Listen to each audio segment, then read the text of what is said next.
Miss Martin Muses, where we have pub crawl night 3, our third night of crawling through all the various pubs of the world, both real and fictional. And tonight it is none other than COPA Ex Machina, or just plain COPA to kick us off. Hey, thanks for having me. Thanks for being here. It's nice seeing you again. It's truly been a while. Yeah. Yeah, it's been a minute. And oh, look, you beautiful chat. Yeah. And for those of you that thank you. I'm seeing a lot of new faces in here. If you wouldn't mind, give me a like, share, and a subscribe. But also, since I don't have myself on screen, just know that when I do this like that, that's me waving at Zach's, for example, so especially if we're talking through a conversation. So hello to everybody. Thank you for being here. And I want to first let Copa, maybe if you could say a few things about yourself before we go meet at the bar. Yeah.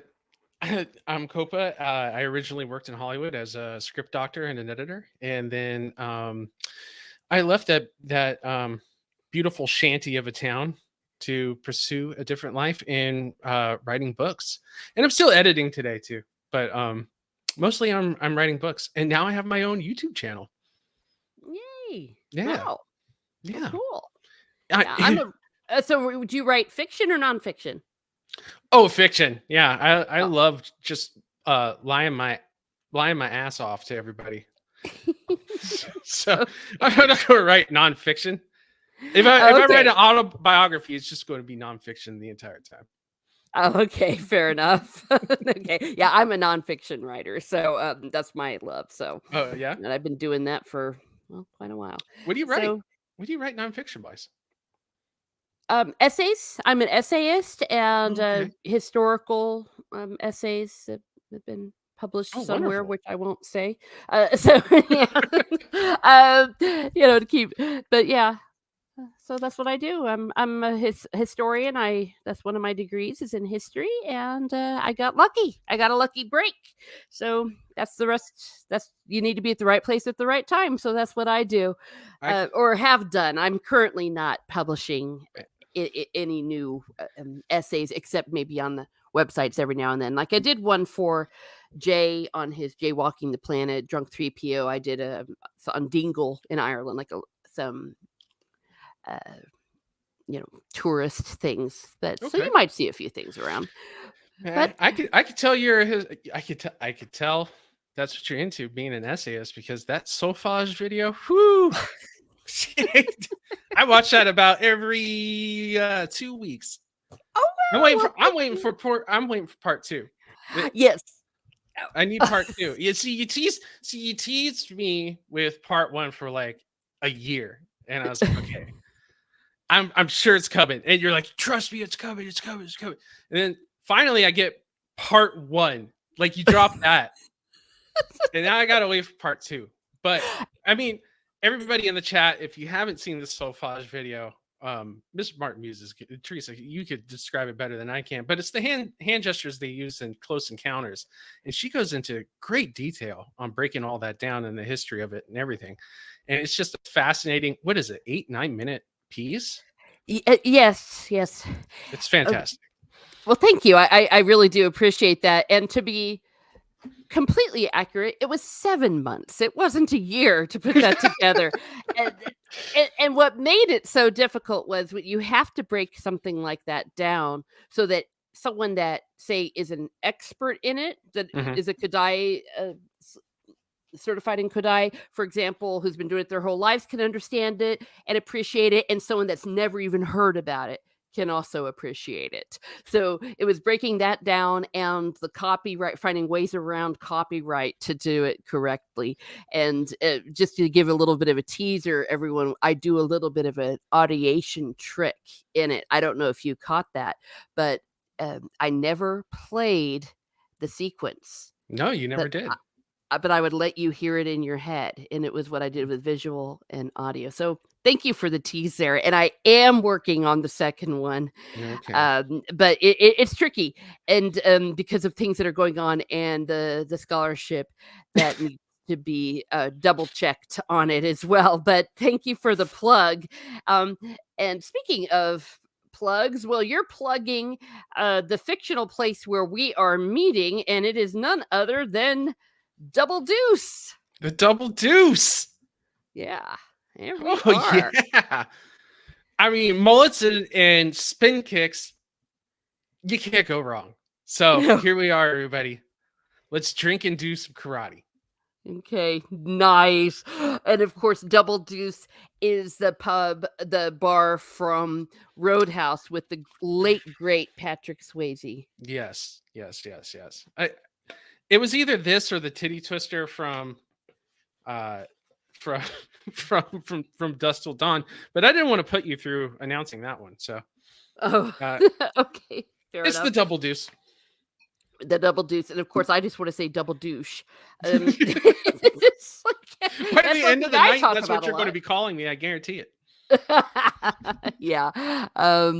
Everyone loves Roadhouse. And of course, the 80s were the best. I don't, not to ask your age, but I don't know if you're an 80s kid. That's when I came of age. I was a teenage. I became a teenager in the late 80s. So Okay. this was my world. This was my territory. See, this came out in '88, so I was about 5 or 6 years old.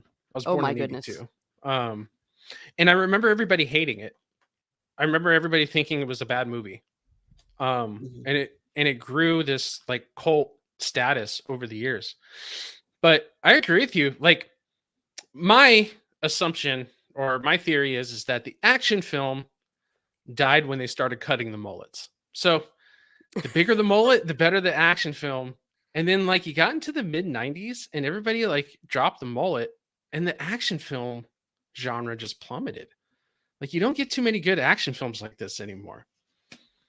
That's a good point because even Lethal Weapon, that was a His mullet was southern mullet. gorgeous. Oh, it was the most beautiful mullet on the Oh, planet. that was a meme. Yeah. Masters of the Universe, another great mullet. Fantastic Mhm. film. You could go down the line. Rambo 3, his mullet was ridiculous, and so was that movie. Oh yeah. Well, So. oh, Jeannie Mac. And I'm now going through all of the ones. You're right. Yeah. And well, and of course, at the time, the 80s was insane how good those movies were. I mean, there every year there wasn't like a bad movie. And I Nope. on Mara Jade's channel, Jade Shadow's channel, she and Steve Kenobi, they're going through like the top 10 movies of like 1980, 81. And it's like you can't come up with 10. That's how awesome those movies were. And I remember because I was in middle school, late middle school, and just every Friday you would just go out to the new movie. And it was just like, Yeah. this was awesome. This was awesome. Yeah. So at the time, you saw Roadhouse and you were like, meh. But now it looks like a masterpiece, of course, does. compared to what we have now. No, I agree. You know, and someone brought this up to me about a month ago, and they said, "Man, the '80s was the best decade of movies ever." And I went, "Nah." Like it was the '70s. There was the American New Wave, and then I thought about it and thought about it and thought about it. I was like, no, like the '80s was just filled with banger after banger film and like original films. Yes. I mean, from 80 to 89, like you couldn't go wrong. And like you see what I can't remember if it was The Thing that was being released or Blade Runner, but it was like these string of films that were all released together around the same time. It was like The Thing, Wrath of Khan, Blade Runner. They were all fighting for box office domination, and that's why some of these other movies like failed because these other highly popular films were in the spot, and they're fantastic films as well. I mean, it's insane to like kind of look at the box office, go back into the 80s decade and see what was at the box office, what was in the top 10. Like I think in 1988, one of the top movies in 1988 was Rain Man, and this is what I was the topic of conversation that we can slow roll into here is 1980s, a rated R film named Rain Man about an autistic adult and his brother go on a road trip was one of the top movies of all time. And you can't even get something anywhere close to that kind of storytelling today. Like today, it's just it's just franchise after franchise after franchise, sequel. It's insane, like how we've gotten to this point. Mhm. Oh, And they not only I like the fact that you say that those were also original tales and the adaptations that they do nowadays. So even if it's something that's not necessarily perhaps a sequel, but they can't even adapt something. They can't even adapt something where it's practically laid out in front of you. I'm thinking of course, off the top of my head, of Wheel of Time, yeah. of the Rings of Power, of the Witcher, for example. So they can't even adapt things with good storytelling, let Yeah, alone make their own original ones. which is crazy because you're absolutely right. There's certain things, there's certain pieces of novel material where you go, "Pff, this is a knock it out of the park home run if they just adapt it straight one for one." Mhm, But they pull this crap. I hate to bring up Wheel of Time because I know how bad it is. mhm, And I never read the books, but from what I understand with the fans is that it it was a knockout. It was easy. It was an easy win if they mhm. just did it right. But they always have to mess around with characters, with trying to be inclusive. Yeah, The Witcher was another one. I couldn't Mhm. get into it because it wasn't The Witcher to me from moment one of the season. Like I think I watched 5 episodes and turned it off of season one. Yeah. Um, and it's just a shame. It's just a shame that we have to play this game of not offending anyone, and that's the reason why one of the reasons why our storytelling has it has devolved into this like gray blob because we're not trying to offend anyone. We're also not making any kind of good stories. Um, like they would find Rain Man offensive today because this brother is exploiting his autistic brother for monetary gain. Mhm. Yeah, Um, that whole scene in the casino and yeah, well, yeah. And when you point out about diversity, here's the thing. If you know anything about Wheel of Time, Witcher, and all, they're naturally diverse. That they right. don't actually the swapping that they do doesn't actually even have to happen, but they want to swap certain lead characters. And some of the perhaps maybe quote unquote more diverse characters weren't really going to show up maybe until later, and so they're just like, nope, we just got to do it this, we got to check this box. And whenever you go into a story with the intention of doing anything otherwise than telling a story, you're gonna fail. Yeah. And another thing is, it's like when I watch a Hong Kong film, I'm not expecting a bunch of white guys in there or like Nope. a white guy, a black guy. It's just ridiculous to even expect that. Um, Yeah. and it's ridiculous to do this with like Rings of Power, you know? Oh Ugh. gosh.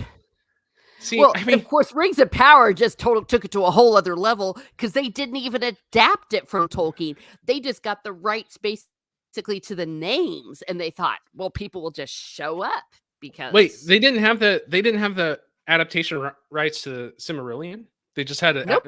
they had the No, rights none to of the that was names. in the yeah, they didn't have the rights. So that's why it was so horrible because it wasn't Tolkien's story. And Oh, the that's even Silmarillion, better. the Akelabeth, no. So and that's why it's so off. They just made up their own story. What's great about the Cimmerillion is that it's a world building book. So it's boring in itself in that sense. And I'm going to get shit on by people in the chat and stuff like that. But I'm not a fan of like emphasizing world building. So with the Cimmerillion, that's a world building book for Lord of the Rings. Like that was his notebook really for the lore to Lord of the Rings. Um, but you have this map of great storylines that you can interweave if you Mhm. just did it correctly. But Correct. they they choose this ridiculous route instead of trying to appease everybody, and you're just not going to do it. I mean, it's Oh, the by old trying adage. to sorry. Well, I'm just saying it's the old adage of by trying to appease, make everybody happy, you're not going to make anybody happy. And but they keep trying. Yeah, you took the words right out of my mouth. I was about to say, when you try to appease everybody, you appease nobody. Yeah. Right. Well, and I think that this was brought to a head by Mads Mikkelsen. Hmm. When they're doing some Norwegian something or other set in the Oh yeah. 1500s, and the first question was, why isn't there more diversity? And he just scoffed. Yeah. And so even some Hollywood or actors are getting sick of it. As they should be. Yeah, it's like it's 15th century Scandinavia. It's sorry, there wasn't. There wasn't a black lesbian who was trans and in a wheelchair in Scandinavia back in the 15th century. You don't think? Yeah, Viking. Yeah, Yeah, yeah, Vikings. She led the Vikings. She ruled the yeah, Vikings. She was. It was Cleopatra's great great great granddaughter. You know, yeah. who And was then black. and then they gaslight you by saying, uh, well, that could have been up there. Could have like maybe traveled in a ship, and it's like, no, it's like just adapt what you have. Yeah, yeah, yeah. And I don't know. I think the Lord of the Rings and perhaps Harry Potter is the last great adaptations. No, I would Forward. say the last great adaptation that I've seen is No Country for Old Men. Oh, That's a 1-for-1 adaptation from book to film. Like if you watch the movie, you're reading the book. I think they've only changed like one particular scene, and it's not that big of a deal. And that's it. And that came out in 2007. oh, okay. So, but I agree with you. Like the Lord of the Rings, the Harry Potters, great adaptations, and they move things around in those stories, but they did it in such a way that they were careful not to completely jar the story and irritate the fans. Um, Mhm. there is a story out there, and I'm not going to try to quote it or anything, but I know Peter Jackson was really worried about that, and he actually listened to the Tolkien historians that worked on set. Like they said, no, you know, this would go this way or whatever, and he would actually listen to him. I don't know if he did with The Hobbit because, man, that was boring as hell, but and it was way too long. Well, The Hobbit is the subtitle for the Hobbit trilogy is Studio Interference. Yeah, And he didn't have time to put it together. He wasn't even supposed to be doing it. And it's like it's going to be 2 movies. Now it's going to be 3. Now this one guy's going to do it. Now he's gone. So Peter, you do it. And yeah, he had to and try to find a way to do just make 3 I think movies that out of it. I think the other problem is it was all shot in front of green screen as well. Can you do me a favor and just kick Flaccid Phoenix now? Because he said Oh, world building equals great storytelling, and I'm just it's eating away at my brain. Oh, well, no, I won't kick him. Actually, Oh, I come agree with on. him. You have to have solid world building because if you don't have world building and if it's not consistent, if you don't stay consistent with the world building, then the story falls apart. People have to believe Sure. that they're living in this world that you're creating. Oh, absolutely agree.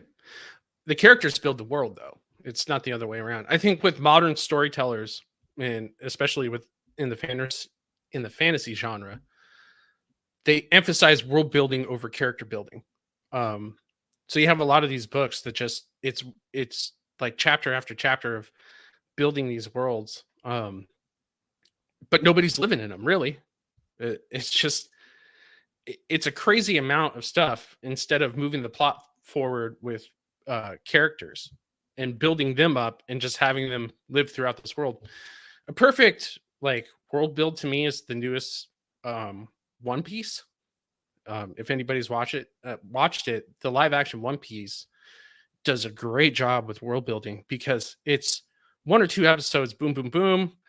You don't have to really understand. You are not forced as an audience member to go, wait, how does this work? How does this happen? You know, they make it comfortable in such a way to where you kind of already feel like you're lived in the world. And as you trip down the story with these characters, you get a little bit more and a little bit more until that world is built up. But I don't know. Like I see a lot of, especially amateur fantasy authors in a Oh, lot of forums and stuff like that. I see them like just emphasize world building over everything else. And I always try to say like, no, you got to build your characters. If you don't have good characters, that's why Lord of the Rings is separate from the Silmarillion. The Silmarillion is the world building, and nobody would ever read it, but save for the fact that Lord of the Rings came out, and Lord of the Rings is all about the characters. well, when you look at what the Silmarillion was supposed to be doing, it was like the Bible, if you will, of Right. the world, and he wanted it to be published first, and they were like, "Oh hell no!" So the Silmarillion did what it was supposed to be doing. I will accept your premise because I think what you're saying is you're not saying at the expense of world building. You're saying there has to also be good characters. And I would say, yes, it has to be both and not either or. And the Right. great fantasy writers, Raymond Feist is one that comes to mind right now, absolutely does that because he makes you love these characters. He Mm-hmm. makes you want to die for these characters.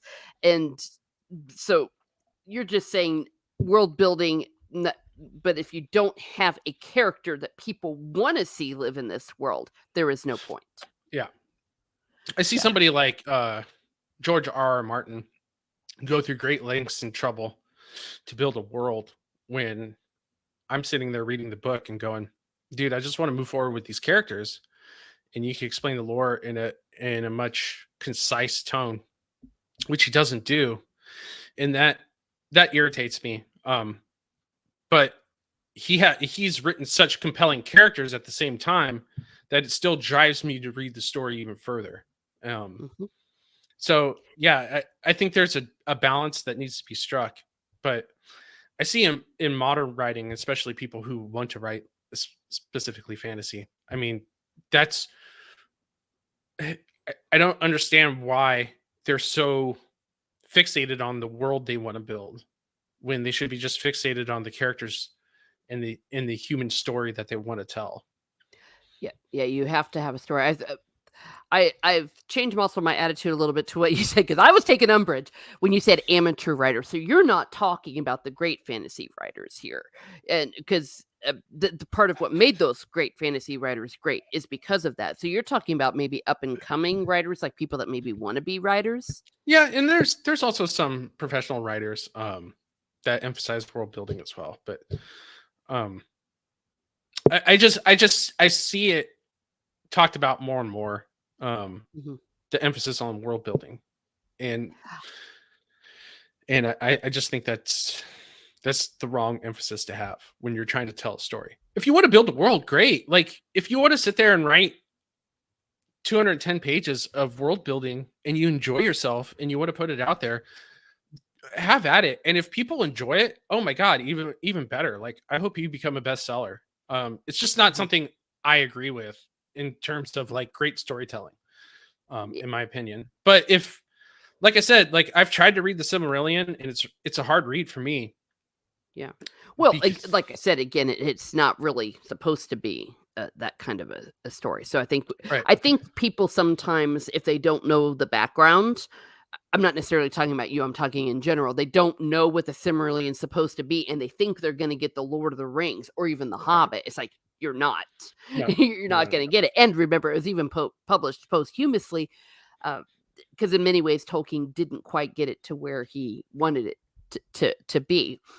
But I think it's important that you talk about story characters and the story because that is where I think in modern storytelling I'm thinking about, for example, what they did with the sequel trilogy, the so-called sequel trilogy in Star Wars, that they just threw it out, but they didn't make us like the characters and they didn't give the characters a story. Could you imagine that dialogue? Writing that somehow Pal- Palpatine returned. I know. What the Well, hell is that? What the hell is that? Like I somehow think Palpatine returned. Like, and that's how they explained Palpatine returning is, dude. Somehow you returned, all right? So we got to do this thing, okay? Like yeah. it's just such it's just such it's not even mediocre storytelling at that point with the Star Wars sequel. It is bad storytelling.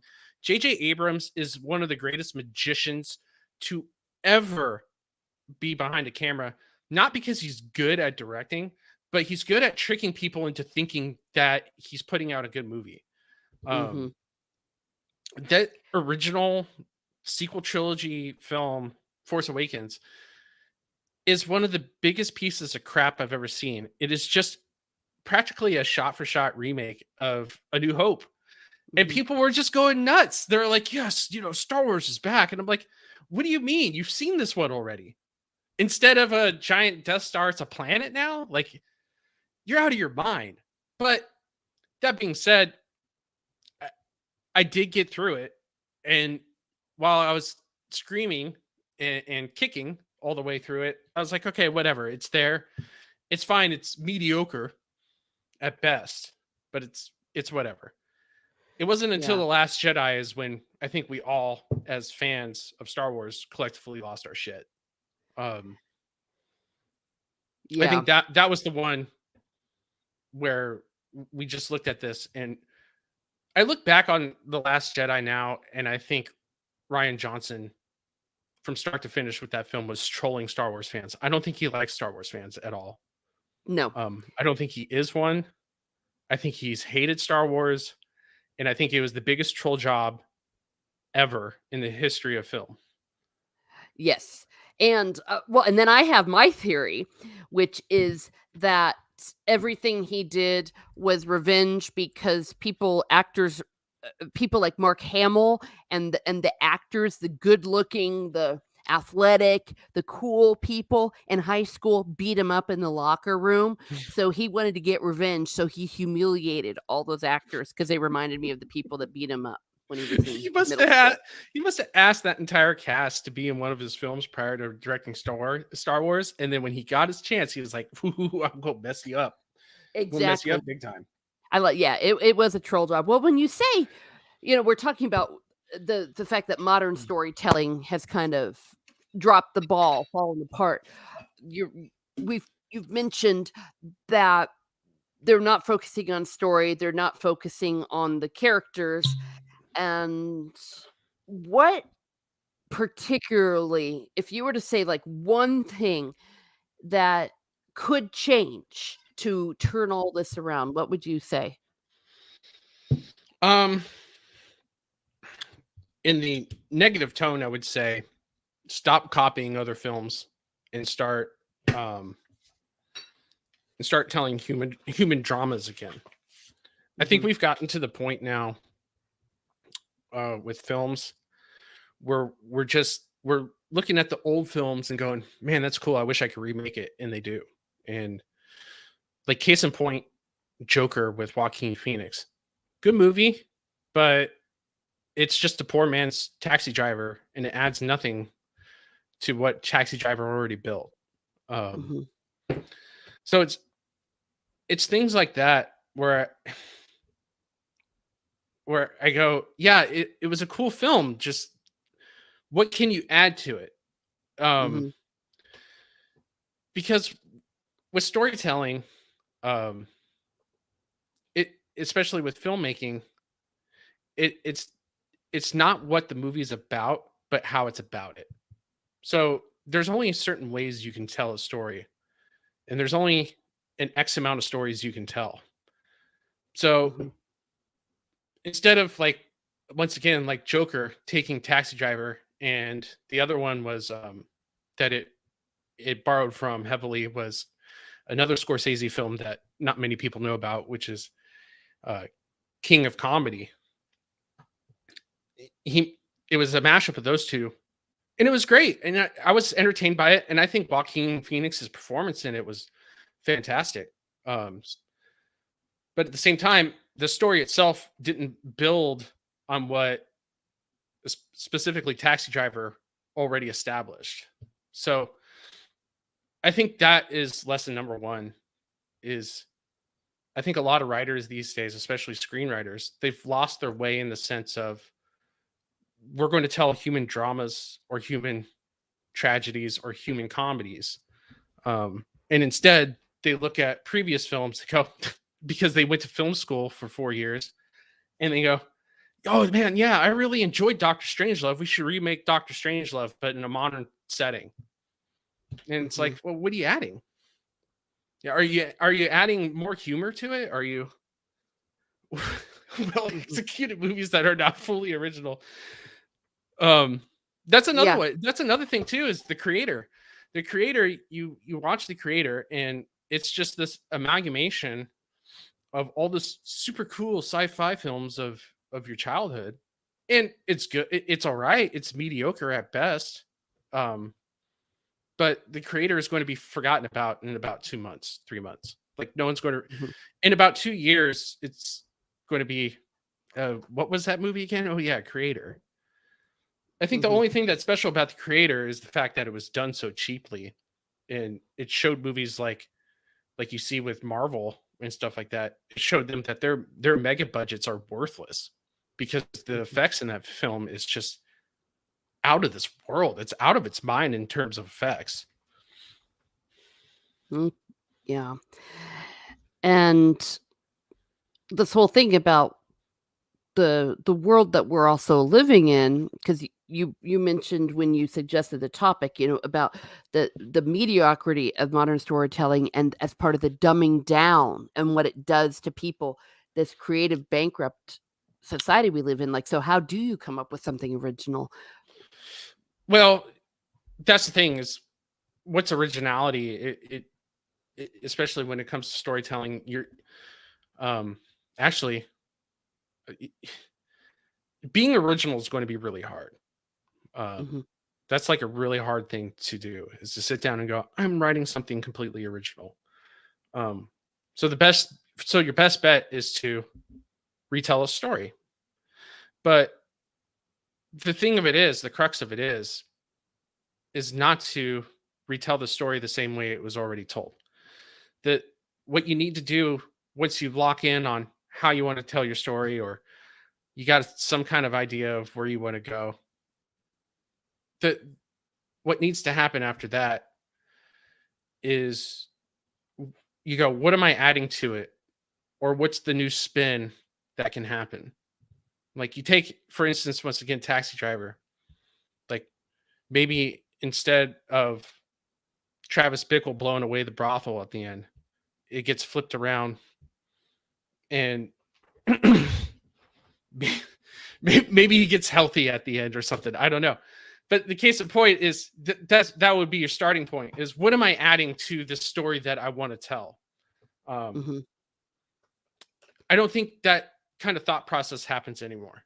I think what's going on, especially with the film industry, but even in modern storytelling in a broad sense, is that everybody's trying to make a franchise out of things and build a brand and promote. And there's a lot less focus on aesthetic. Or there is a lot of focus on aesthetic, and there's a lot more loss to the authenticity of it all, and the rawness of what you're trying to say, and what kind of drama you're trying to bring out to share with people. So I think that's another thing as well, is I think these modern writers, I think we live in an age where this generation of writers coming up, and even the people in my generation, they lived in a superficial world for the longest time now. So they don't know, they don't even have the capacity to think about scratching the surface to something. They see things on a surface level, on a shallow level, and they think that's deep enough, and they never want to dive in any deeper than that. And I don't think they even have the capacity to do that anymore. I don't think there's people teaching them, like, think deeper about this. There's multi layers to this. Where is this coming from? Or what's a new take? See, I keep going back to Taxi Driver, and it's because I recently watched it. And what Taxi Driver is a different spin on the Western hero. And when I say Western, I mean cowboy. He's a cowboy, but what they're really exploring is the cowboy, the hero that comes in and rides into town and is the savior. He might not be the completely sane person that you think he is. He might not be the hero you always thought he was. He might just be a psycho who's just wanting to blow somebody away, who wants to just lash out in violence in any direction. And that's a fantastic build on a genre that has been explored to death since the 20s. And that's what I'm saying is like, I think we've lost our way in like retelling things in such a way that seems fresh and seems like we're exploring a deeper psychosis here. Mhm. And And it's what a do you shame. yeah, and what do you see as the remedy for that? Like, how can we get back that in culture? How can we instill that? I think we keep talking about it and keep recognizing certain things that might look popular, like Joker. I think Ford versus Ferrari is another good example where it was a good movie, but to praise it as much as people did, I was like, you guys are kind of out of touch on this one because if this movie came out 2 decades ago about a couple of guys trying to win a car race, you guys would have just said that was a good movie, and then you would have left it at that. Mhm. A really good movie, but it's not the classic that people try to build it up to be. And I think if we keep pointing out these errors and these flaws in this writing, that maybe, just maybe, we can reach people to kind of switch things around. And everything ebbs and flows, you know. I mean, Mhm. right now we're in the superficial realm, and I think there's people who need to sit here and say, hey, like you're just scratching the surface. There's a deeper layer there. You have to recognize it. And I think some people are going to get it, and other people are just going, I don't even know what you're talking about. That's a different language to me. Like, Mhm. that was pretty deep. Joker was Yeah, pretty deep, and I'm sorry it wasn't. yeah. It was pretty shallow of a film.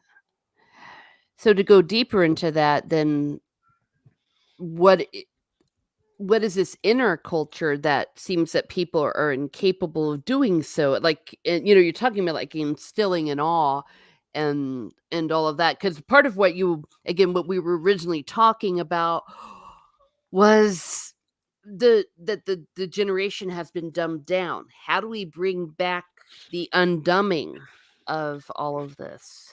I think that's a job for the generation that's fading away, and it's always the Hmm, job of those who've been there, done that, to teach the ones below, like my mentor did with me, to nurture them and say, look, this is a great film. This is why, and just explain it in good detail and in the most best and concise way possible that it's and easily digestible. And that's another thing too is I could sit here and talk all sorts of cinematic nonsense and throw out all the glossary terms I know with cinema. Might make me sound smart, but at the same time, I know it's going to whoosh over 60% of the audience. And mhm, instead, we have to worry about things being digestible as well. That's not me saying we got to dumb things down, but you have to let people chew on that fat for a little bit to let them to get them that nutrients that they need in order to realize, like, hey, yeah, maybe these certain things that I thought were classics at the time aren't as good as I once thought they were, and we once thought they were.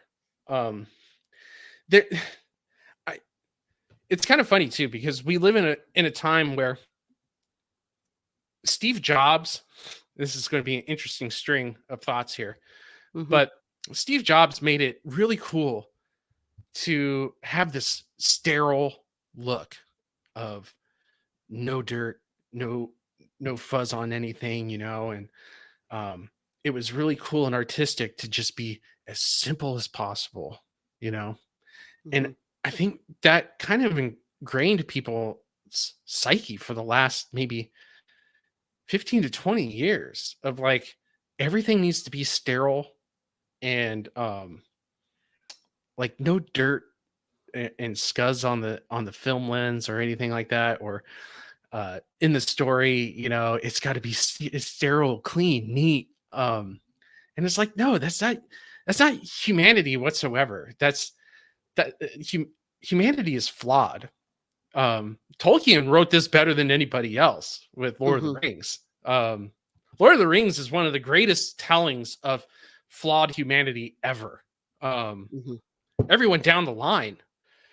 And it has nothing to do with the ring. It has everything to do with addiction to power. It's just a fantastic telling on all fronts. I mean, you could pick that book for days because of the layers that are going on. But I go back to what I'm saying with Steve Jobs, and yeah, I think that whole aesthetic has become ingrained in especially Western society of like everything needs to be neat and sterile and surface level, like just in its own little zone and compartment.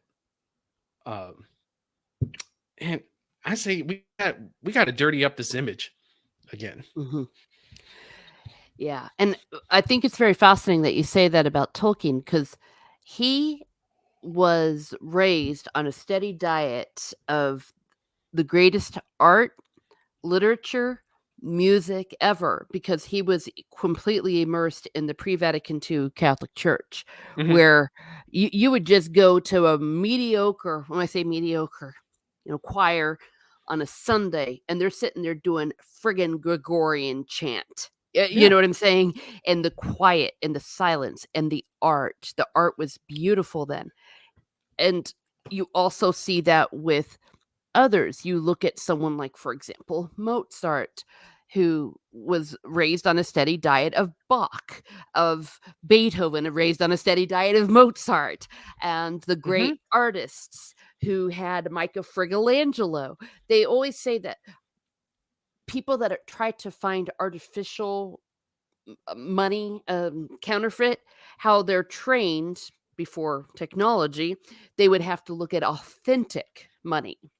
Right. And that if you need to be immersed in authentic greatness, and then when the sterile shows up, you should recoil because you know what beauty is. Or maybe showing great literature, you see some stupid love story and you're like, oh, for crying out loud, just read Jane Eyre. Yeah, you know what I mean? Like you show by the authentic, that so that people can see that. And I think that people have not necessarily been exposed to that, especially in the last 20 years or so, as in schools. And I keep telling people it's not just public schools, because I've taught in private schools too. They're trying to take away that beauty, that aesthetics. It's like schools have become the most sterile places on the planet. Yeah. And it's factory, it's children. And people always say, well, why aren't the teachers teaching these things? It's like, well, dear God, if they're lucky enough to have the kids in the room sitting down without beating the crap out of them and all the other students. You know what I mean? It's like, even if you want to pass it on to the next generation. I was always in private Catholic school all the way up until college. But you're absolutely right, especially with public schools. Like what's the first thing to go when they're always cutting budget? The arts. The arts are always the first to go. Music, gone. Painting, gone. All the arts is always cut out. But even because you're Catholic, I'm Catholic, you see it in our church too, especially the Vatican too. You see these churches start to switch to, instead of having a choir on Sunday, it's the acoustic guitar and jam band. Like this if you're lucky, it's a jam band. Usually it's incredibly mediocre. It's incredibly mediocre acoustic guitar and tambourine player, and somebody who can mildly sing good. And I when I was a kid, I was in choir. I was in bell choir. And we would sing every Sunday, or we would play the bell choir every Sunday. And like it's stuff like that that's been lost. And I've seen a lot of people leave the church specifically because they say, "Oh, the church is too rich," and they just flaunt their money and stuff like that. And first of all, that's not always the case with every church. But second of all, you're showing beauty and what humanity can achieve through this beauty. That's the whole point. It's not worshiping the riches; it's worshiping the beauty that God has given us. But somehow we've lost our way in that, and I just don't understand it because, man, walking into a church on Sunday with a choir, holding notes as you walk in is one of the most awe-inspiring moments. It makes you want to be in church. Hearing a jam band up in front of the altar, smacking a tambourine around and trying to sing their hardest, but they don't have the voice. It kind of cracks a little bit, and it makes your ear go, and the speaker can't handle all the sound, so that's cracking off as well. And people are talking and all that other stuff, and no one's paying attention to anything that's going on up front. Like, I don't want to go to church. Like, it feels like a chore at that point. Well, and the quality, I would also argue the quality of the music is horrendous. And I could analyze it using all that solfege. A lot of times people can't put their finger on why the music isn't any good. They wiped out all the good music. And we're talking specifically about the Catholic Church here. And part of that is because, like it or not, it was the patron of Western art, Western music, the classical music, and all of that. And so they sterilized that, and as having been a musician, I know that it was on purpose. It was the same forces that are going, like we see right now, how hard they've come down on people that like Gregorian chant, like the Latin Mass. They don't want beauty, and it's like you've got these treasures, and then you see it. This is just one big institution, but you also see it in the aesthetics of even our nation's capital. Look at how people don't respect art. They're tearing things down. They're defacing things. There's no appreciation for beauty. And I found the best way to do that is to expose. Like I always tell people, when people always ask me, how can I make sure that my kid will be a good singer? How can I make sure my kid will appreciate good music? I always say from the moment they're in the womb, you start playing them high quality music. And yes, classical music, there's a reason why it's been analyzed, all of that, why it's good.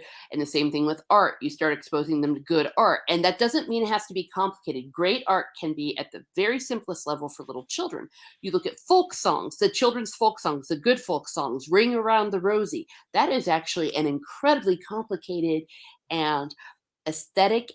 It's the theory behind it is amazing, and it's something that a 4-year-old can be exposed to that will help develop their brain. So those are things like that. But teachers like me, we're relics. They don't want it anymore. They don't want people like us. They don't want, and in film school, I don't know if you went to film school.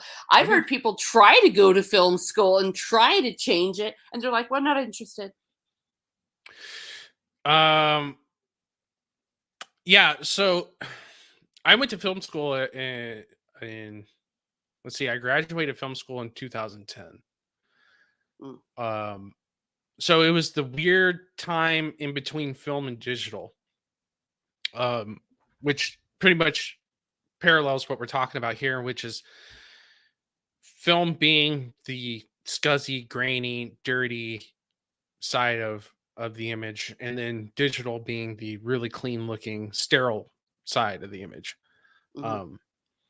Which was great for me because I got to learn both sides. I got to learn how to shoot on film. I'm like one of the last people to actually shoot on film. One of my short films that won all sorts of awards was shot on 16 millimeter.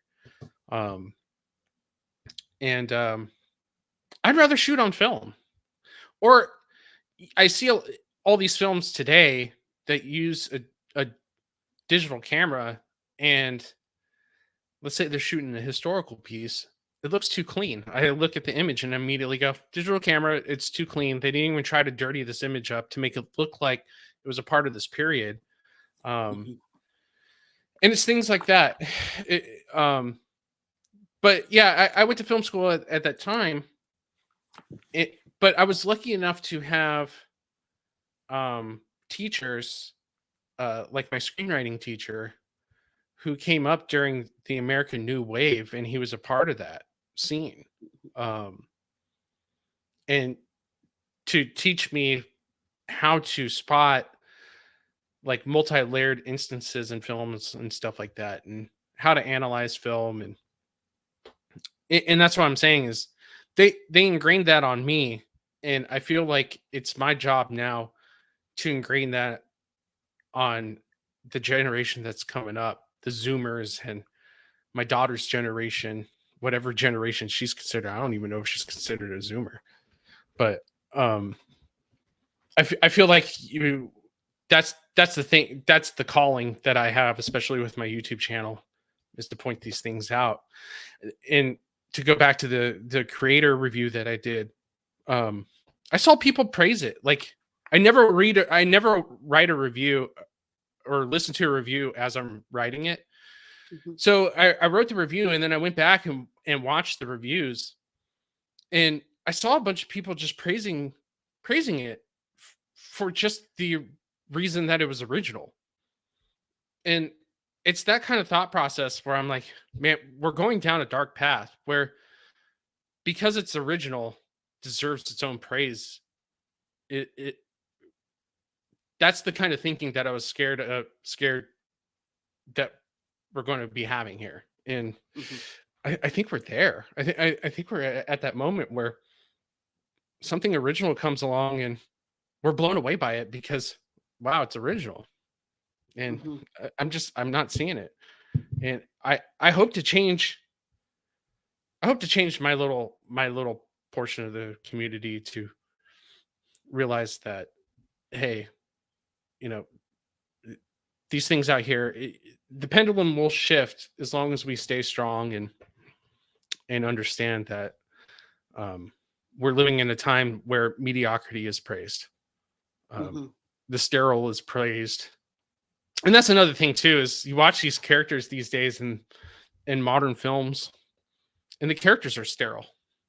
They're surface level. And once again, they're surface level characters. There's nothing deep to explore with these characters. You look at Gladriel from Rings of Power. There's nothing to dive deep there. She's just a girl boss badass that kicks the shit out of everybody and everything. Like she can do whatever she wants. And she's mad. Yeah, which was never Gladriel's thing. And so it's stuff like that where it's like, yeah, I mean, we live in the age of sterile. Yeah. Well, it's interesting. Yeah. And who knows? Sometimes I get a little bit of despair saying, well, who am I? For the most part, I don't have the reach. But maybe if all of us so-called... That's when you got to get that godlike complex and say, I have a bigger reach than anybody else, and I am going to tell them all how to think. Exactly. Well, yeah, but what I'm saying is if all of us who think we're too small decide to all do it, then we're actually big. Right. You know what I'm saying? So like, okay, so maybe I've got 867 subs. I want to get to that 1,000, by the way, to get fully monetized. I'm only mostly monetized, but it's okay. Maybe my people, rather my audience. Okay, if I do that with my audience, you do that with your audience. So like even the smaller creators, we can make something bigger. So, and then do it in your community. Maybe go out and, I don't know. I mean, I do this. This is part of my job. The classical music that I do, I teach it. I teach appreciation, and I conduct it, with the youth. So that's one thing to do. And so you're saying with your YouTube channel that you're perhaps hoping to do that.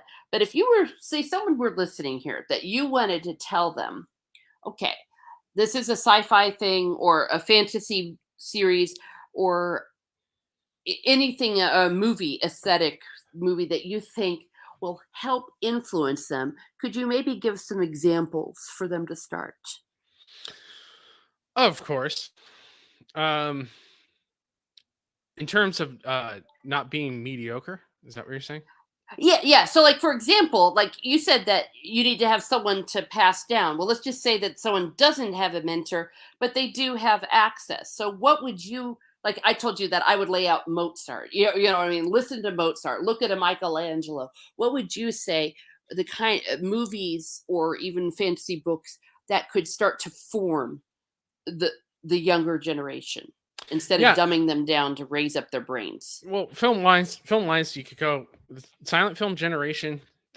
There's plenty. You would have to start with Birth of a Nation, and I know that's a bad no to say, um, but Birth of a Nation gave you your film dialogue today, like everything you understand film wise, and you you look at and you just register as a story element, in terms of like where the camera's placed and stuff like that, all comes from Birth of a Nation. And I'm sorry folks, but it's a good movie whether you like the subject matter or not. It's a classic. So I would start there. Metropolis is another one, uh, in terms of the grandiose sci-fi and what they were able to achieve in that silent film. um, Battleship Potemkin, Cabinet of Dr. Caligari, Nosferatu the Vampire, or I think it's just called Nosferatu the silent film. And then you can move into the 30s, the 40s, the 50s, the golden era. Casablanca, Wages of Fear. Wages of Fear is one of those films that is never talked about. A French foreign film about guys who drive raw nitroglycerin up a mountain for cash, and they get the cash if they survive, obviously. And it's one of the most thrilling films ever put together. One of my favorite black and whites, and it dives into the psyche of greed and what men are willing to put themselves through in order to achieve, um, some kind of monetary gain. And Mhm. on top of that, there's other layers going on in that film as well: brotherhood, sacrifice, loss. It's one of those most fantastic films that nobody really talks about, and it's one of my favorite. Wages of Fear. You guys out there listening to me, if you can handle black and white and it's foreign, you're going to have a you're going to have a blast. Mhm. um, so that Bridge over River Kwai, Lawrence of Arabia, Godfather, and then you get into the 70s, the new American New Wave, 2001, Clockwork Orange, any Stanley Kubrick film, you're going to get depth beyond belief, an infinite amount of depth. I think one of the funniest movies ever made is Doctor Strangelove, directed by Stanley Kubrick, and not many Mhm. people realize his comedic chops, but obviously top 10 comedies of all time, from where I stand. Um, and then you get into maybe the more modern films like Lord of the Rings, and No Country for Old Men, There Will Be Blood. The Phantom Thread was another one that not many people talk about, but that was another P.T. Anderson film that he directed. I can't remember his name right now. The same guy who was in There Will Be Blood, Daniel Day-Lewis, Mhm. directed him, and he's a tailor, and he puts like little secret notes inside his tailor, inside his jackets and stuff like that. And it's really interesting and fascinating. But you watch it on the second or third time, man, there's so many layers going on in this film, and not many people talk about it. But Phantom Thread, fantastic film as well. So yeah, those would be great starting points for anybody. Mhm. And um, I mean, I mentioned Taxi Driver about 1,000 times, and then on top of that, like, you gotta, and that's the thing too, is I'm not saying, hey, in order to have a great film, it has to be stacked, layered. um you could just go out and tell a good story, there's ways to do that. I'm not knocking comic book films. I think comic book films are great. I think Iron Man, the first Iron Man, wow, like what a different spin on the comic book genre in a whole. I thought that was fantastic. I think that's a classic as well. Yeah, I Iron love Man Iron. 1, dude. It doesn't get much popcorny than that, and it's a fantastic story that is compelling throughout. And Tony Stark is a compelling character to watch because, yeah, he's narcissistic and he's an asshole, but he's also charming, and he learns along the way how to help people. Mhm. But at the same time, the narcissism wins, and I just love that part where he's just like, "Nah, I got to tell him I'm Iron Man. I'm Iron Man, baby." Yeah, I know. That's I just love so it. good. Oh man, I jumped up out of my seat and cheered opening night for at that part. I mean, that was just the icing on the cake when he's like, "I'm announcing it," and I was like, "Oh yeah, like that's so great." 'Cause you learn so much, but at the same time, he's still keeping that narcissism going. It's just Mhm. fantastic stuff. So yeah, I'm not saying you have to have a multi-layered story in order for it to be a good story. The book I wrote, Why Not Wichita, I didn't write that going, oh man, like I'm doing this deep dive into the psychosis of this woman who has to protect the city. I just wanted to write a fun story that people would turn the page. That's it. Mhm. Like that was the exercise. And yeah, there's some little bit underneath the surface levels that we dig deeper into with the second and the third book. Um, and that's fun to do. But the first book, man, I just wanted to get everybody hooked. I wanted everybody to just enjoy a pure story from start to finish. I wasn't looking to do anything deeper than that, and I feel like I accomplished it. Um, and that's the thing is, you have to know where to focus. You know, you have to know Mhm. where to look, what to focus on. Some people call that marketing, but Mhm. it, and that's the thing too is like you got to tell your audience what they're getting into. Um, if you're going to tell me that The Hobbit was another classic trilogy, I'm going to laugh at you. No. But if you tell me like, hey, there's some good parts, there's some bad parts, but overall, you'll watch it and have a good time. Like you're not going to see anything great in it, like The Lord of the Rings. I'd be like, okay, you sold me. I'll watch it, sure. Um, and I think that's the thing too is it's all a matter of how you sell these things as well. Yeah, No. yeah, Well, I don't know. and to throw out a little bit of a defense of The Hobbit, there were key moments, and those were usually the key moments that were written by Tolkien. Like the Mhm. moment when Bilbo does not kill Gollum. That was great. And the music was Oh yeah, amazing. was I've it had Howard the Shore again? It was Howard Yes, Shore it again. was Howard Yeah. Shore, and I have had the pleasure of conducting a choir singing the Misty Mountains, Oh and no way. oh my gosh, yes. I mean, Phew. there's nothing like this side of heaven when you get to conduct music that's that great. And when you're talking about some of the movies that you're mentioning, the music also was highly elevated Oh yeah. with all of those, especially those silent movies. Oh Great well, they music from had. silent movies. Yeah, Yeah. they had to do that. I mean that's what drove the narrative. You know, that's what Hmm. kept that's what strung the images together. Hmm. At the time. And But that was the accomplishment of John Williams to bring back the leitmotif, which he did with Star Wars and Jaws, yeah. and Um, and that's the thing too is we could get into music and it's like John Williams. What did he do? He was it Gustav Holst's Planets? That's what he ripped off for Star Wars. Um, yes, definitely portions of it. oh, definitely Mars. Yeah. What was it? Mars Dun, Ringer of dun, War. dun, dun, Yeah, dun, dun, yeah. dun. Oh, dude. I mean, that was I've played that before. yeah. It's like yeah, I've heard that before. When you listen to Gustav Holst, you go, oh, Star Wars instead of the other way around. But still, and that's the thing is like he brings in elements, but he also strings in things that might not even be associated with that or original things, you know, like original melodies or motifs or whatever. And that's the thing is, and it same applies for storytelling as well because that's what John Williams is doing. He's telling a story through music, And Yeah. the same thing happens with storytelling as well. It's like, yes, you recognize this song, of course, but what I'm going to do for you is I'm going to string these like original thoughts or different elements from somewhere else through here. And you're just going to enjoy it. And you're going to think that this is a brand new thing. And it is in a sense.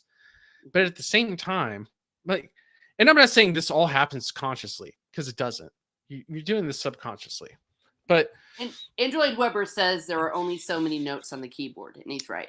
there's only so many stories you can write on the typewriter. Mhm. There's only so many stories you can write on bang out on the keyboard. 100% the same thing that parallels each other, that tracks. Okay, well, besides your own book, the series, and I don't know if you want to. You said what's it called, Wichita, or Yeah, why not Wichita? I got it right here. why not Wichita? And it's available on Amazon. Yes, it is. Okay, everyone. On get ready. paperback or digital. Oh, there we are. Go for that. Yeah, so try that. And besides Tolkien, of course, any other fantasy writers that you could just say are just must reads? Fantasy writers. I'm gonna Or say any writers. dude, well, first of all, I'm gonna say Odega Outlaw in the chat right now. He's a fantasy writer. Check him out. Oh, really? Oh yeah, and he reads his stuff on his channel, so check out his channel as well. Hmm. Fantastic stuff he's got going on. I try to catch him when he can, when he premieres his stuff when I can, but yeah, check him out. Fantasy, man, you know, Brandon, was it Brandon Sanderson comes to mind? Who else? I can't really. George R. R. Martin, he's got a love-hate relationship in my brain. He has to finish his work before I will give an opinion. That's how my attitude is. Yeah, I agree with you there on some levels. His writing style to me bugs me because you'll be going through the plot that you're going through, and then all of a sudden he stops and he has characters describe 2,000 years worth of lore through poetry or song or and whatever else. And meanwhile, I'm the kind of guy who's like, let's be concise here and move on with the story. Yeah. Well, it's definitely an acquired taste. So right, maybe you wouldn't necessarily do that. Is there any great literature that you would recommend? I have a few off the top of my head. Off the top of my head, author-wise, Cormac McCarthy. I outside of All the Pretty Horses, which I haven't read, his books just floor me, every single one. I'm currently rereading Blood Meridian again, which I think is one of the greatest Western novels of all time. If not, it's definitely one of the greatest novels of all time. It might be my favorite. I'm not sure, but Blood Meridian is just one of those deep dives once again into the psyches of who do you really think was the heroes of the West, and maybe they were just psychopaths that egged each other on, and and it's a fantastic deep dive into this, what drives men to not only commit murder, but on a level of almost just random acts of violence just to commit random acts of violence. And that might sound horrible, but it happens every day. And so it's a fantastic dive into that kind of animalistic nature that man still holds in himself. So I really do enjoy that. The Road is fantastic. And like I said before, if you read No Country for, or if you watch No Country for Old Men, you've already read the book. It's a fantastic one-for-one adaptation. Other authors, I would say Chuck Palahniuk, because he's so weird. He just comes up with these crazy, weird ideas that it just keeps driving you forward. Like, Chuck Palahniuk's good for ideas, for the most part, but he puts out some really good, like, start to finish books. Like Fight Club was fantastic. Although I personally think the film, in the rare case, is better than the book. Mhm. Mm. I've never read the book, but okay. Well, those are some really good things. All right, now before we go on to the pub crawl game, the roll 7, is there anything you would like to say about the topic that you haven't had an opportunity to let the audience know? Man, I feel like my tongue went a mile a minute with that topic. I could talk all night, chat, if you want me to, but I'm afraid the chat is going to sit here and go, "Can you please stop talking about silent films and Taxi Driver?" No, well, that's hey, pub crawl. Hey, we've all been there. You go and there's someone yapping at the pub, and that's the whole It's point of true. it. Is that we all this is a yapping series, so you can yap as much as you want, except the fact that Can, eventually I do have to go to sleep. So right? Yeah. Well, yeah, okay, can I so yap? Can I yap at Adega right now? He said he just bought my book, dude. sure. Thank you so much. I very much appreciate it, man. Thank you. Oh, well, thank you. I mean, thank you for doing that, Adega Outlaw. Yeah. Oh, well, look. And Ancient One had brought pizza. Who wants a slice? Actually, that sounds kind of good. Yeah, dude, don't offer. I'm gonna give you Yeah. my address. Yeah. Okay. All right. So if that's everything off your chest, we're going to move into roll 7, where there are 20 questions, and I roll a d20 7 times.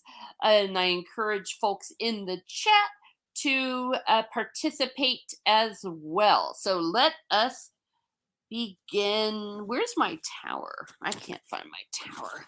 Oh, well, I'll just roll the old fashioned way. Okay, boom.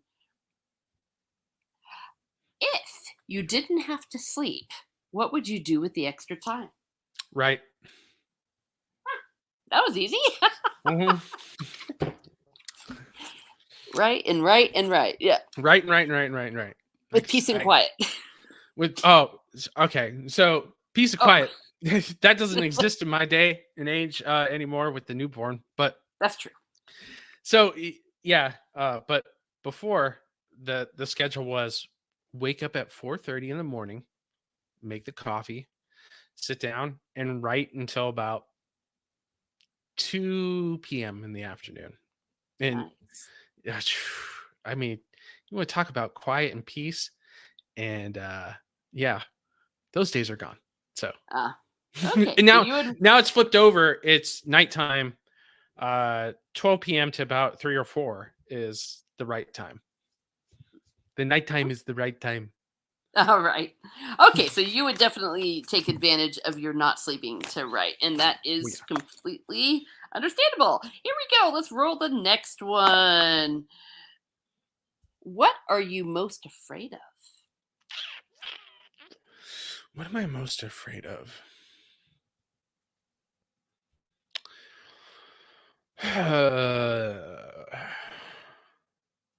I mean, the obvious is um, something happening to my baby girl. I Oh, think uh, that is a number one. I you know I don't care about anything happening to me, uh, but anything happening to my daughter scares me. Um, and yeah, I'd have to say, before it would have been something different, but yeah, something happening to my baby girl. That's it. That's the one. yeah. And I've heard that a lot from parents that suddenly nothing matters, but the kids. Yeah.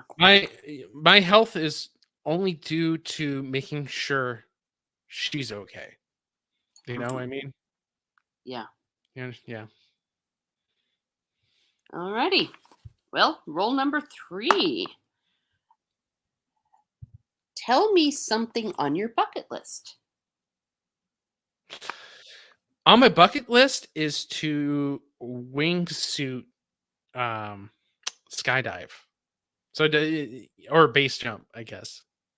So I want to fly in a wingsuit along the side of a mountain, just Oh, you know yeah. and I know what you're talking about. I think Yeah. you're crazy, but hey, that's okay. Yeah. That's your bucket list, not mine. You know, I like, just like no. there's a crack in the ice wall, and I just fly into the ice wall like it's the trench run in Star Wars. Yeah. Yeah, I'm with And Jana. yeah, but Jana won't let me. So I have to do it when she's not looking. Like, she turns around to like get something out of the cupboard, and then all of a sudden I'm wingsuit diving off the side of a mountain. Yes, that's definitely number one on my bucket list. Mhm. There we go. Roll 4. What is the title of the current chapter in your life? Uh, what would I title this chapter? You know, you want to say new beginnings, but that is so generic. Um, hmm. I'd have to give that some thought. That's a good one. Wow. Mine's Yeah. FML. WTF. Yeah, that's a good one too. Yeah, there you go. WTF IRL. Oh, there we go. Oh dear. All right, roll number 5. If you could remove one invention from the world, what would it be and why? What invention would I, dude? We're talking on it. The internet, Mhm. absolutely. It was supposed to bring us together, but I think it's a net. It's a net negative. Um, at this moment in time, I think Yeah. we were much better off, human interaction wise. In case you know, I understand. I would have never been able to meet you unless it was Yeah. through here. But I, f- I feel like we're just too. It's really separated us, and it's the oddest thing because we're all together, right? We can all be together at once on this thing called the internet, but somehow human beings have managed to gather themselves into gangs and cliques on here as well. Um, and then on top of that, like, just the amount of gaslighting and this is going to sound conspiracy theory, but it's true, is the amount of government propaganda that gets pumped through here and the way it Mhm. shapes our actual reality is pretty insane. If you actually stop and think about how much the internet shapes our actual existence in this world, it's pretty gnarly at this point. Yeah. Um, so yeah, I'd get rid of it. I wouldn't get rid of the relationships I built on the internet, but I'd get rid of the internet. Yeah. I would agree that it's been so positive and so negative at the same time. And yeah, because Yeah. again, not only would I not have met you, but I mean, there's some people that I've met from the internet. One in particular, she's going to be on my channel this Thursday for the triple review. Maury, we become best friends, and we originally met online through the TV show. Once we were fans of Once Upon a Time, and Huh. and then we said, hey, let's meet up in Disney World. A nice public place, and here we are. You Wow. just never know. That's fantastic. No, you don't. I've met fantastic people who I consider friends here in the last year, including you here on the internet. Hmm. Um, and I think they're a bunch of great people. And yeah, I guess there's something to be said about that and how it's a mixture of life. Maybe I will change my answer to communism because that was brought up in the chat. And I'm like, yeah, that's actually a net negative worse than the internet. But yeah, like I was saying, there's good and bad with the internet, and I've built a lot of good relationships with people, and I do consider a lot of people, some in the chat here, to be great friends, and yeah, um, but all in all, I just think it's been a destructive force. Yeah, no, I agree. And paradoxically, it should have been better. It should have made things like propaganda less possible. But but we Yeah. we found that people will believe what they want to believe, even what they see with their own eyes. So it's hard to counter the It, propaganda. it used to be the joke was, oh yeah, it's true because I read it on the internet. And Hmm. now and now people are all like, oh dude, yeah, like I'll link you the Wikipedia page. It's true. Yeah, precisely. All right, let's go ahead. Number 5. Oh wait, 6. Sorry. What is the most immature thing you do? I exist in immaturity. Are you kidding me? The most mature is tonight for me. Oh my god, are you serious? The most immature thing I've ever done. It, oh, dude, like I can't even begin. Like I have to rack my brain of what I was doing an hour and a half, 2 hours ago, which was I don't know, probably making fart sounds with my armpit at my daughter. That's what it was. There you go. An hour ago, I was making fart sounds with my armpit at my daughter, and she was laughing. Fart jokes. Jana knows as well. Yeah, that, Um, yeah, I'm immature all the time. Like, yeah. No, I get you. And for some reason, yeah, making those noises, it is funny. And why is it funny? I don't know. I have What's no wrong with idea. us? I mean, I don't know why there's a ghost in my house putting farts in my daughter's diaper, but they're there and they're really funny. Yeah. Obviously because pretty girls don't fart, so it's not my daughter's farts. It's like some ghost that's putting them there. Oh, And there you go. and so I keep calling the church to bring an exorcist to take care of this farting ghost, but they just hang up on me. And so I have to deal with this farting ghost putting farts in my daughter's diaper. Um but it is funny. I do laugh.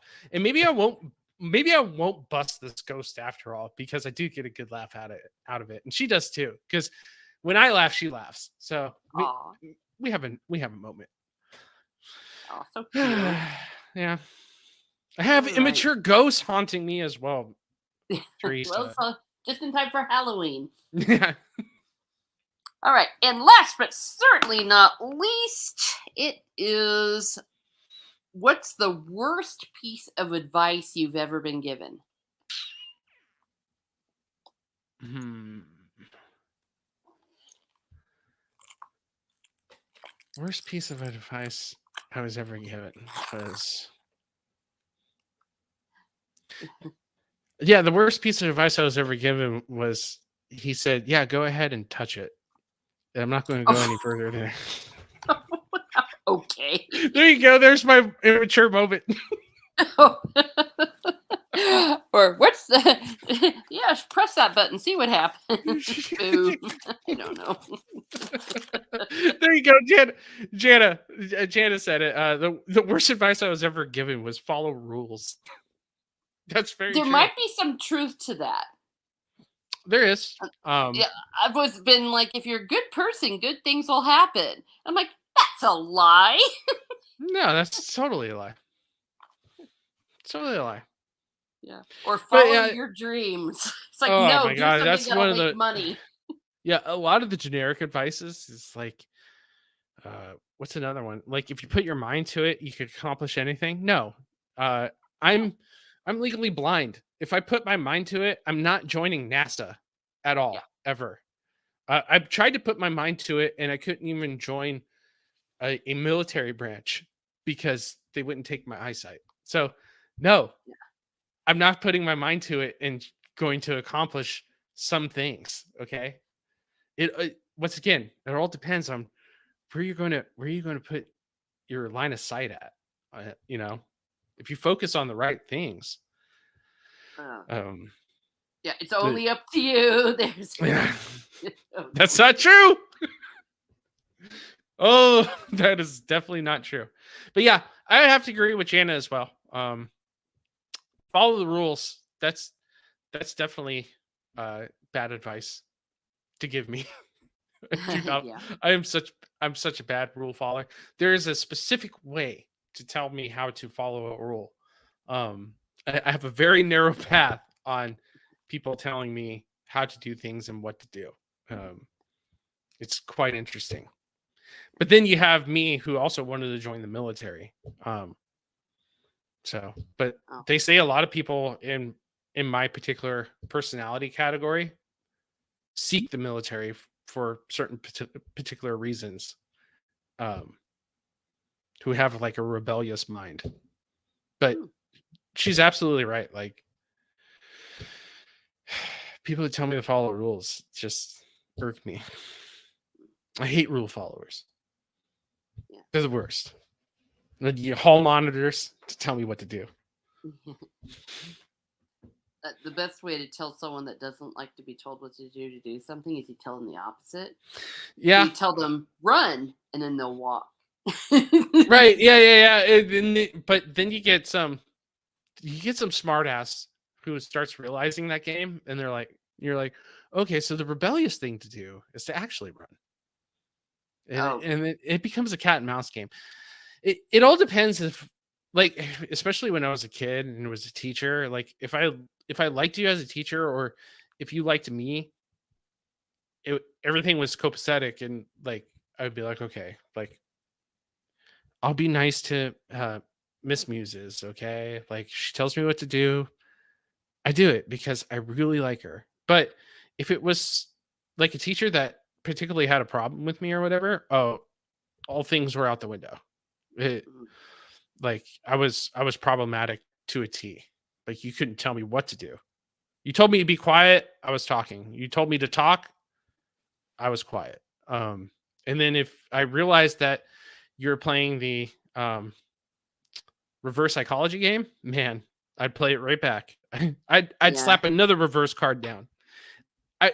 Not saying this is good. I'm just saying this is a dive into COPA's psyche, okay? Like let's make a movie of the rebellious youth and how difficult it is to go through life like that. I had to really train myself to be like, okay, like this person is this way and they want to tell me how to do things X amount of or XYZ, and they kind of want to guide me. So okay, like I have to woo some all those feelings out and go, okay, like they don't mean it this way, COPA, they mean it that way. So chill. Okay. I just realized that my microphone was having issue. So maybe it sounds more clear now. Well, okay, good. So you couldn't hear it. Good. No, you're good.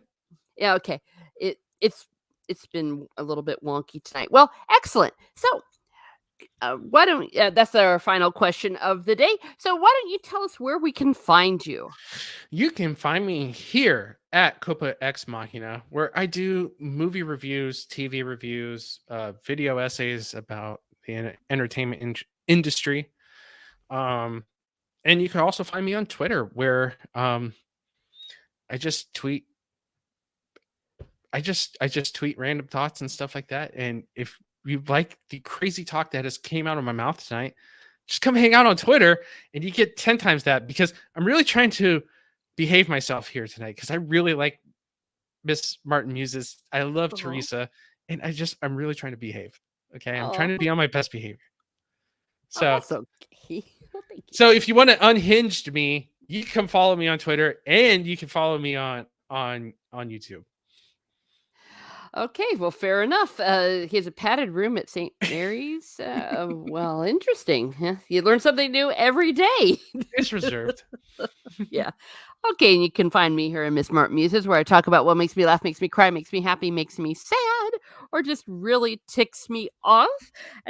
Pub Crawl Night 3 will be continuing next week with 19K Fox, and we saw him earlier tonight. Zax will be a guest in November, as will Dad Man Walking, and many, many others. So please stay tuned here. And for all of you that are listening now and will be listening on the replay, please give a like, share, and a subscribe to get all of those. Some videos, some more reviews coming up. Also, let me see. I have We the People Wednesday that depends if it happens. It will depend on my caregiving schedule. So I'm doing the best that I can with that, as well as Catholic Explaining on Sunday and random musings, especially about things that really tick me off. Also, watch for me to be on Preps Nina Infinities this Sunday. Depends on if we are going to be going ahead with the plan. So there's going to be some reviews happening, as well as maybe on Zax's. That also depends on the caregiving schedule tomorrow night. So thank you everyone for coming in. Oh, you should update your Twitter link. What does that mean? Oh, I think my Twitter link is linking to the old at that I had was COPA Catania. oh, gotcha, Uh, gotcha. so I have Okay, so to. you're fixing it right now. Okay, great show. Thank you, Cannoli Sasquatch. Thank you, everyone who has been here. And so too many to enumerate, but that's it. Have a great day. Have a great day, or rather a great evening, and be certain to indulge yourself in high quality storytelling Absolutely. and and music too while we're at it. Yeah.